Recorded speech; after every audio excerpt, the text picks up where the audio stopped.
Rancangan Kitab Undang-Undang Hukum Pidana atau RKUHP disahkan oleh DPR menjadi undang-undang dalam rapat paripurna pada Selasa 6 Desember 2022. Namun begitu pengesahan RKUHP ini nyatanya disesalkan oleh sejumlah kalangan antara naskah RKUHP tersebut menuai sejumlah polemik. Bukan hanya baru-baru ini saja. RKUHP telah menjadi polemik selama kurang lebih 4 tahun terakhir. Seperti contohnya pada tahun 2019, masyarakat sipil menggelar demo besar-besaran agar RKUHP tersebut tidak disahkan. Kemudian pada Senin 5 Desember 2022, sejumlah kalangan lembaga bantuan hukum atau LBH lakukan demonstrasi penolakan RKUHP di depan gedung DPR RI. Mereka menilai draft RKUHP masih memuat pasal-pasal warisan kolonial yang bermasalah dan rentan digunakan sebagai alat kriminalisasi.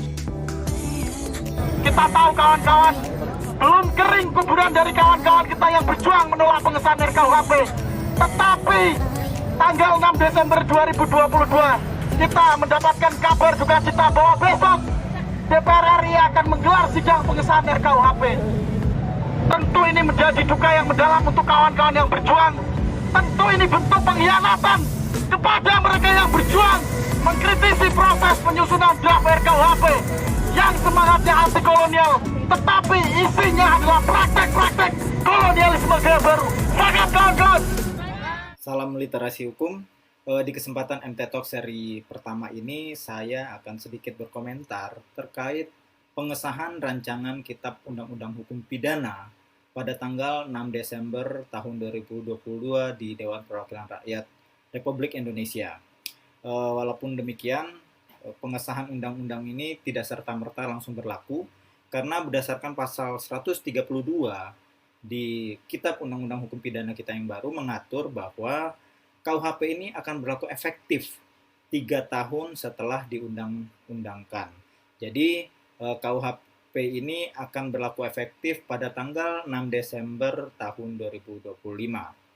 Nah, ada beberapa hal yang ingin saya komentari karena memang persoalan kontroversialnya KUHP ini sudah bergulir sekian lama, bahkan sekian tahun, dan banyak sekali komunitas-komunitas seperti LBH, terus mahasiswa yang masih menyuarakan penolakan terhadap pengesahan undang-undang ini. Ada beberapa catatan yang mereka sampaikan bahwa pasal-pasal yang diatur di dalam KUHP kita yang baru masih menganut, bahkan kembali mengatur tentang hal-hal yang sesungguhnya sudah tidak berlaku dan sudah tidak relevan di negara demokrasi kita ini. Nah, secara konseptual memang peraturan perundang-undangan itu lahir dengan 3 aspek setidak-tidaknya, yaitu memiliki aspek keadilan, kemanfaatan, dan kepastian hukum. Jadi 3 aspek ini harus mampu dielaborasi sehingga menghasilkan produk perundang-undangan yang baik dan bisa diterima oleh semua kalangan. Walaupun tidak mungkin kita bisa menghasilkan suatu produk hukum yang sempurna. Pasti ada pihak-pihak yang keberatan berdasarkan latar belakang akademis, latar belakang intelektual kita yang berbeda-beda. Secara umum, KUHP ini tentunya harusnya menjadi suatu kebanggaan kita sebagai anak bangsa karena pemerintah kita sudah berhasil menciptakan satu produk hukum pidana yang tidak lagi mengadopsi nilai-nilai kolonialisme yang ada di KUHP lama.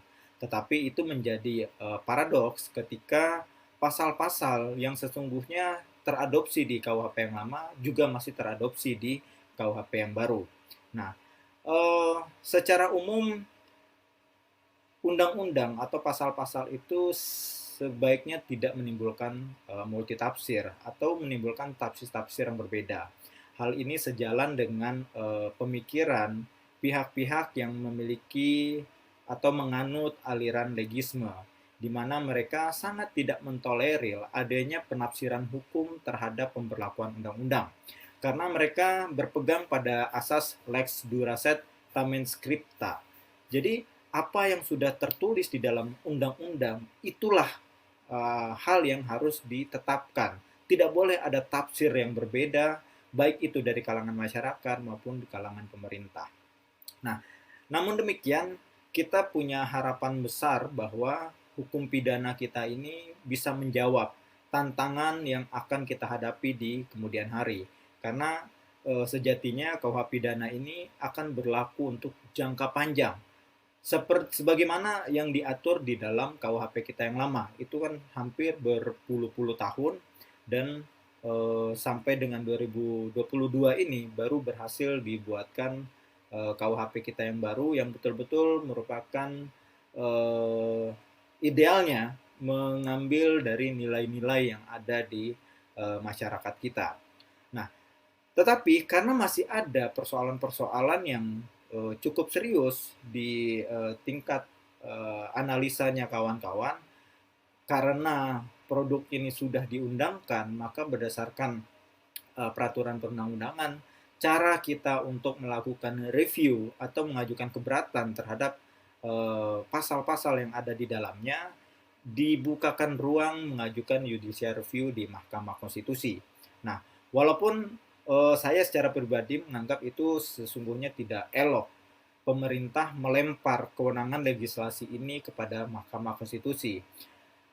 Tapi ya seperti itulah peraturan perundang-undangan kita, karena memang sudah diamanatkan demikian, maka buat rekan-rekan yang masih keberatan terhadap pasal-pasal yang ada di dalam KUHP, setelah pasal ini atau KUHP ini sudah diundangkan, maka dipersilakan untuk mengajukan judicial review atau constitutional review di Mahkamah Konstitusi.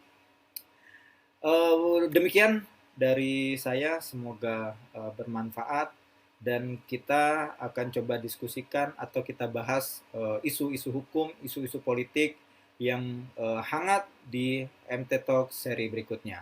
Terima kasih. Assalamualaikum warahmatullahi wabarakatuh.